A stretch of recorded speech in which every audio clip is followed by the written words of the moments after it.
every time I tried to reminisce, I would ask my mom what was happening here and didn't this happen then, and it just made a much more compelling story to not only involve my story and my recollections, but to have my mom and her comments and her recollection as well on our history together.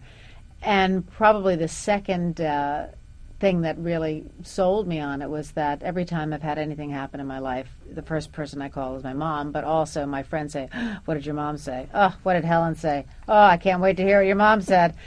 And we had done a piece together for Maria Shriver. She was doing a mother-daughter piece for Oprah a few years back, probably about 6 years ago.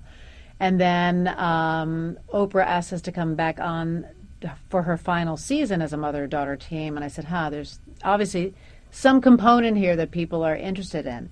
And so I knew that there was interest, and I knew that it would just make a much more compelling book. But it was interesting to go back and to try to put the pieces together in an interesting way.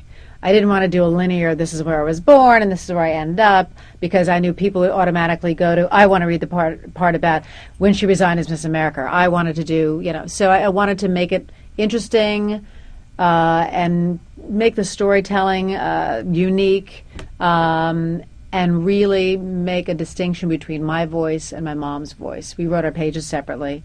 We didn't read each other's pages until we were done.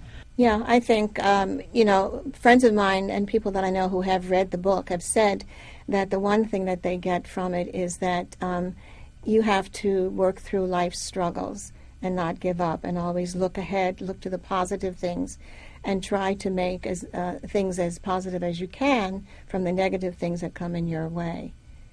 And then some people say, God, you were a pain in the ass. My God, what you put your parents through. And she was. I was a 20-year-old Miss America who had experiences, who wasn't a cookie-cutter girl who had dreamed about this one achievement her whole life. I was a girl who had lived life at 20 years old. I lived life as a junior in college, but, had gone through life and lived experiences. So again, you have no idea sets up the whole theme of the book. You have no idea what we were dealing with. You had no idea about the death threats that I dealt with as Miss America when I'm trying to be the first black Miss America and create history and represent myself to the best of my abilities, and my mother and parents holding down the fort saying, well, you know what, there are people that want to kill you and us, and how much should we tell her, and protecting me from that whole thing at 20 years old.